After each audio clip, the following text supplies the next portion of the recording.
What is up, everybody? Happy Wednesday. Actually, you're probably watching this in the morning because I've been getting these out. I've been doing a hell of a job getting these out to you early in the morning by filming it the night before. So good morning. How are you? You remember those Arnold Schwarzenegger soundboards that were really popular? I'm going to ask you a bunch of questions. I want to have them answered immediately. I think they were all from kindergarten. All the good ones were from Kindergarten Cop. Fantastic movie, by the way. You know, great, hilarious thing that nobody talks about in Kindergarten Cop. I love obscure things that nobody calls out and you're like, oh, that's actually pretty hysterical. And relax, by the way. There's 2 games on the NHL slate. There's 2 games. So learn something about Kindergarten Cop. And when the kid, I forget his name, the kid who's in school, who Arnold is his teacher, even though he's like, you know, he's a cop and he's only there to actually look out for that guy's dad who's supposed to come get him. Well, the kid in the movie who's in school, his dad tries to steal him away from the school. He pretends to be a fireman. He goes, oh, I'm a fireman. I'm just trying to save you. And then the kid goes, you're not a fireman, to his own dad. And his dad, because his dad was in jail, looks at him and goes, I'm not going to lie to my own boy. I'm not some jerk fireman. Why did he call firemen jerks? The line is, I'm not going to lie to my own boy. And then he looks at his son, goes, I'm not some jerk fireman. I'm your father. Why would a fireman be a jerk in this guy's mind? Hilarious choice. And I really almost need to know if that was in the script. I'm not some jerk fireman. It was either improv, in my opinion, or I don't know, he read something wrong. Or the writer of Kindergarten Cop had a very unpleasant experience with the fire department. Another fire department. Oh my God. Sorry, sometimes I feel like I'm on my podcast, but I've been doing a great job getting these videos to you early in the morning. I can't promise that's going to be the way all season. Anybody who was here last year, remember, sometimes if I had to do something and I got these out in the afternoon, you guys were fiending like a vampire who hadn't drank blood. And you guys were fiending for them. You're like, I need it. I've been refreshing every time I fake to go to the bathroom at work, and then I just refresh to see if you uploaded the video. I've been doing a good job to this point, so hopefully you guys have been enjoying them. As long as those view counts are up, then you're going to be getting them in the morning, unless there's some sort of a weird reason. And it makes sense that you guys are going to be here on this morning because we've had a great Monday and Tuesday. You guys are here now, happy to greet me. If I was Santa Claus, you're going to leave me those chewy Chips Ahoy cookies with a nice fat glass of milk. But would you leave me the milk and cookies if I didn't do as well? I always look at the camera like right now and think, what would you people do if I just kept losing? You'd all turn your back on me, wouldn't you? I know, that's life, but hopefully we're not going to have to worry about that because we certainly didn't last night. The big 2 came through, didn't mean to rhyme like that, but we had the New York Islanders, was a trickler, but they controlled the entire game, only gave up 14 shots on goal. And then the Minnesota Wild thoroughly outplayed the Canadians. And then you guys come here for sniffs. You want sniffs? You got sniffs. Right there, and that's called the Philadelphia Flyers at home, the Carney crowd. And it was a nice, easy win. They went up early. By the way, how about that game? It was at 6 o'clock or something. It was like 6:30. What a random start to that. Phillies World Series potentially? Did I just figure that out? But anyway, those picks were great. And like they said in the comments, I'm always going to try to find the clever comments. You want the sniff? You can't handle the sniff. Do you know what that's from?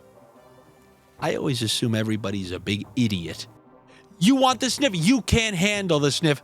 That's from A Few Good Men. You Can't Handle the Truth. Jack Nicholson, who's essentially my favorite actor. So if you want to know what that's from, look it up. But I know you're not going to look it up because you desperately want some sniffs. But there are only 2 games on this Wednesday night, which is ridiculous. Wednesday, I call them Rusty Wednesdays in my personal life. I go, oh, another Rusty Wednesday, because there's nothing on. Nobody's going out on Wednesdays. Nobody's doing anything. If I was gonna have a podcast, which I do, and I was gonna have a TV show, which I want, go check out the episode of Francis and Friends where I'm trying to acquire the rights to Charles in Charge so I can do a new version of it.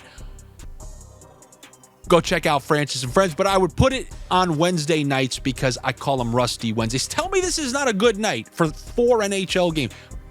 I get it. If you want to showcase a few games, fine. But then give us a 9, give us a 9:30, give us some. You're going to give us 2 dinky games that are going to be on at the same time. And then that's it on a Wednesday. What are we all doing? Going to sleep? And it's not even like do that when there's Thursday night football or something. What the hell's on Wednesday? And they'll tell me to watch the World Series. But whatever, let's focus on these 2 games. We got those old dirty bastards, the Washington Capitals. Are we going to bet on them again? Andy, you bet on them the other night. You must love them. I'll turn my back on anyone. I will turn my back on anyone in sports betting. In real life, I'm a real one. You guys know I'm straight with you. I'm honest with you. And that's the way I am. But when it comes to sports betting, the way you should be and the way I should be, I'll turn my back on anyone. I told you yesterday, the Islanders are my team. I tried to say, I really do think it's a good play. You want more evidence of that? I'll turn my back on my lifelong team. I'm betting against them Friday. I'm betting against them Saturday because that's what I think is going to happen. Yeah, a little look-ahead line. Devils coming off 2 straight losses. Lindsey Ruff had them doing, sprints at practice. Yeah, I'm just saying that. The NHL version of sprints, blue lines, whatnot. And then they're coming out there hungry on Friday, and the Islanders, they lollygagged through these 2 wins. I think they're going to get smacked in the face. And if not that one, they have to play the next night in Buffalo. Buffalo, who I thought was on, it's not upset alert, they were actually favored, but who I had picked against Tampa last night, just not here on the channel, but if I had to, actually, did I talk about that on the channel? I don't even remember anymore.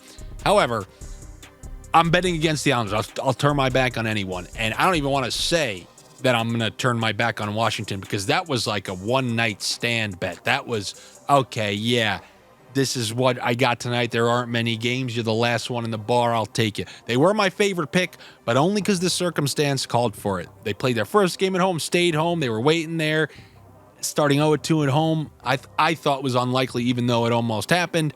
Now they're going on the road against the Senators team, who I really like the way they play at home. I picked the Senators. If you watch my Pickin' Corners show on my YouTube channel, which I do on Friday nights, where I look at a couple of the weekend games, so subscribe to my YouTube channel, I talked about liking the Senators. I like a lot of teams who lose game 1 on the road and then come home for that next game. But then the very next game, they threw Tampa a beating at home. Last year, all year, the Ottawa Senators were a very good home team.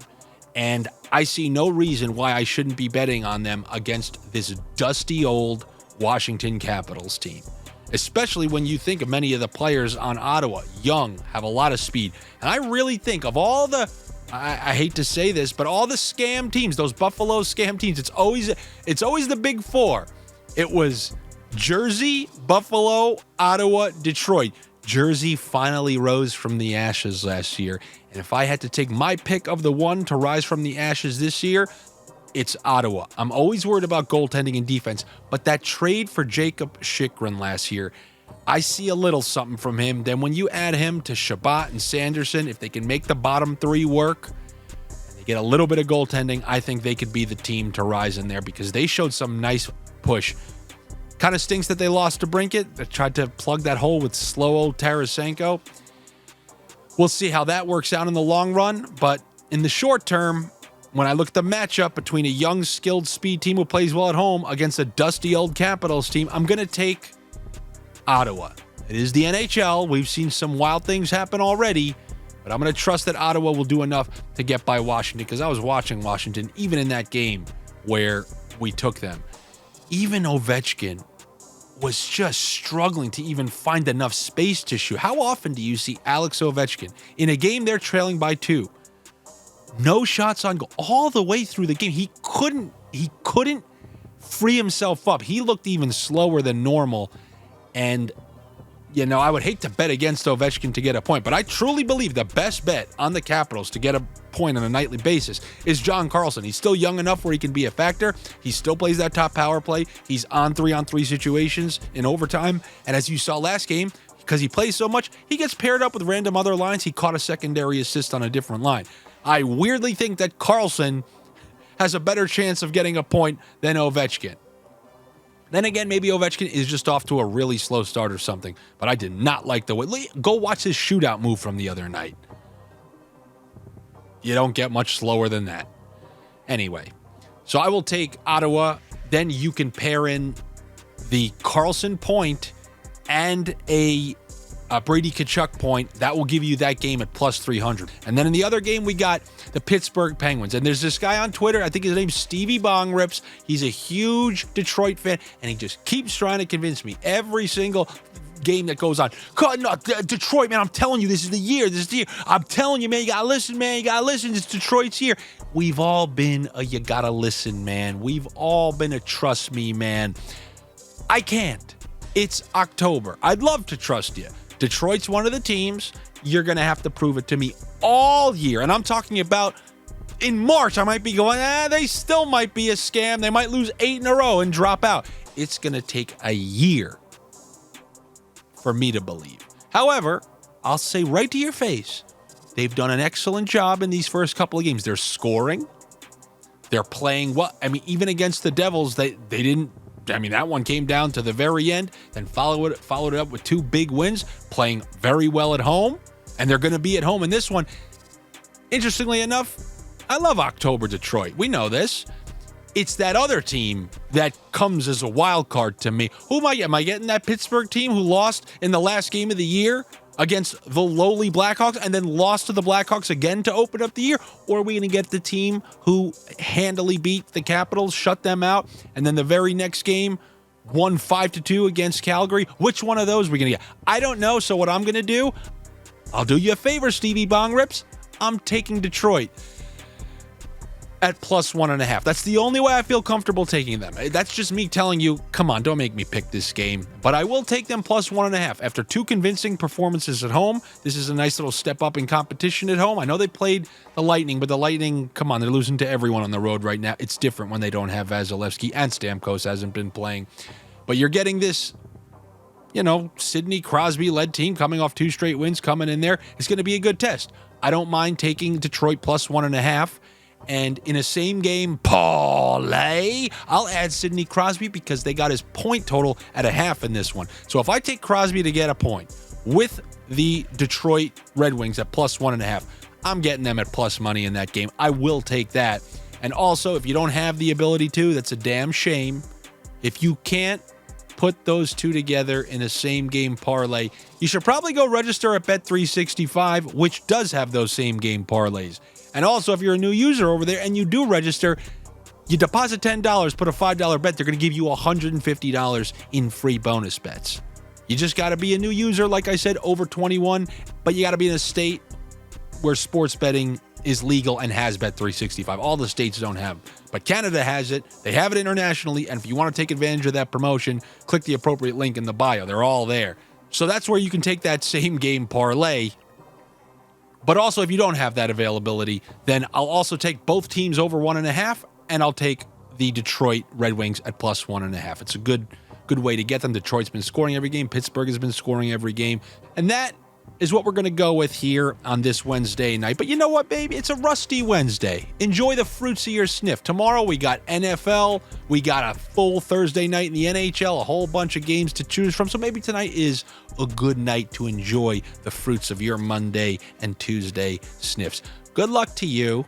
Better luck to me. You make sure you're subscribed to the Odd Shopper channel. Also, subscribe to my YouTube channel where I'll be doing that Pick and Corner show on Friday nights. Give you guys a little bit of more insight. I know on the comment yesterday they said, Andy, I'd love some more futures. Well, then I'll talk about that on Friday. I'll talk about a whole bunch of things on Friday. It's a slightly longer form, like 30 minutes. You can enjoy some tomfoolery on Friday with me. So make sure you're subscribed over there. Also follow me on social media. It's at Andy Francis. That's where you can message me on either like Instagram, X, Twitter, everywhere, TikTok. And I really appreciate it because I'm still dogfighting up this Mordor mountain known as the algorithm, and all your clicks help me. And yeah, even on this video, like, comment on the video. I have people from, Odd Shopper and Stochastic sending me these charts. Andy, at the 7-minute mark, people don't seem to like it as much as the 9-minute mark. So you guys got to be clicking, liking, and everything in between. It doesn't mean a lot to me. It means a lot to everyone at Odd Shopper. So if you can do that, we would all sincerely appreciate it. I'll see you guys tomorrow for some more sniffing around. Take it easy.